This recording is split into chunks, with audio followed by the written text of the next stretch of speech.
dijangka pada tahun 2025 nanti, iaitu tidak sampai 3 tahun lagi, industri kereta elektrik ataupun EV ini akan menjadi pilihan utama rakyat Malaysia. Memandangkan perlu kepada kerajaan mempersiapkan infrastruktur, termasuklah infrastruktur pengecasan kereta elektrik ini adalah amat penting. Apakah usaha pihak kerajaan untuk menambah stesen pengecasan EV ini di dalam negara ini, khususnya di kawasan-kawasan selain daripada Kuala Lumpur? Terima kasih. Terima kasih, Kerai. Sila, Timbalan Menteri. Terima kasih, Tuan Yang di-Pertua. Di bawah Pelan Indo Low Carbon Mobility Blueprint, singkatan LCMB, telah menetapkan sasaran pemasangan infrastruktur pengecasan awam EV sekurang-kurangnya 10,000 unit menjelang tahun 2025. Bagi mencapai sasaran ini, Malaysia Green Technology and Climate Change Corporation (MGTC) telah memainkan peranan dalam mewujudkan kerjasama awam dan swasta dalam memacu pembangunan infrastruktur stesen pengecasan EV sedia ada dan baru. Menurut MGTC, pada masa ini telah wujud lebih kurang 300 stesen pengecasan di bawah kerjasama ini. Dianggarkan jumlah keseluruhan stesen pengecasan sesedia ada untuk pengguna EV di Malaysia adalah sekurang-kurangnya 600 stesen. Dan pada masa ini terdapat insentif cukai dan juga bantuan kewangan yang telah ditawarkan oleh kerajaan kepada syarikat-syarikat yang ingin membina infrastruktur ini, seperti pengecualian cukai pendapatan melalui galakan taraf perintis atau allowance cukai pelaburan bagi aktiviti perkhidmatan teknologi hijau termasuk stesen pengecasan EV, dan juga kemudahan pembiayaan Green Technology Financing Scheme 3.0 untuk menyokong sustainable and responsibility investment serta menggalakkan amalan standard lestari di Malaysia.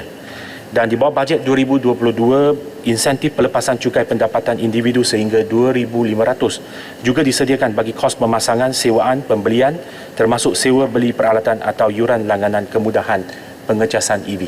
Di bawah Dasar Otomotif Nasional 2020 atau singkatan NAP 2020, hala 7 industri otomotif tempatan telah ditetapkan untuk dibangunkan dan dikembangkan sebagai hub otomotif serantau bagi kenderaan cekap tenaga atau secara ringkasnya EEV, termasuk EV dengan ciri-ciri Next Generation Vehicle dengan izin yang berfungsi bukan sahaja dari segi pengurangan dalam pelepasan karbon di dalam udara tetapi juga keupayaan dalam mengoptimalkan tenaga yang digunakan. Bagi mencapai hasrat tersebut, usaha-usaha Kementerian Perdagangan, Antarabangsa dan Industri MITI adalah seperti berikut.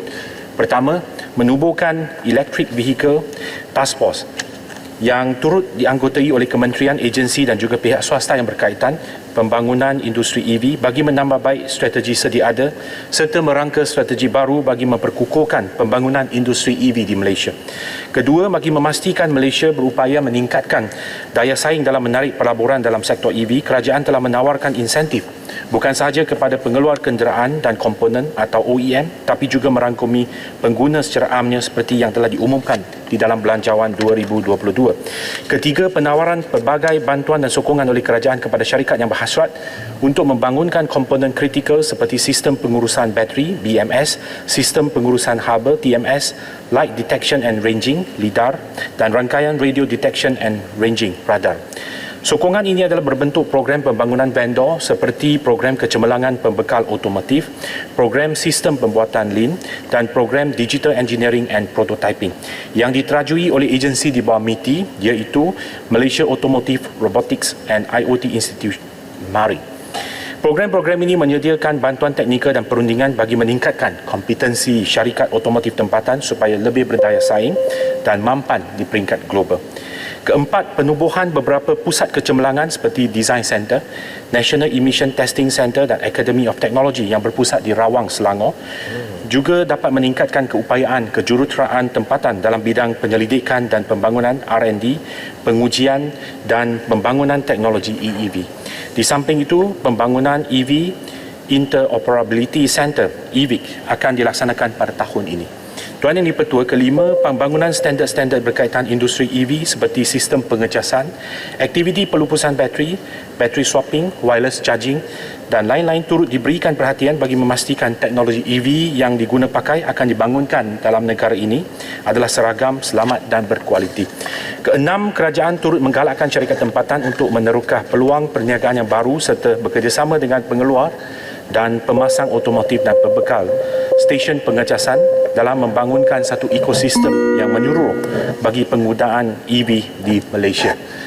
Simpulannya, Tuan Yang di-Pertua, NAP 200 dan pakej insentif EV di bawah Belanjawan 2022 akan menjadi pemangkin ke arah pembangunan ekosistem industri EV tempatan supaya industri otomotif negara terus relevan dan mampu bersaing serta menyokong rantaian bekalan global. Terima kasih, Tuan Yang di-Pertua. Terima kasih.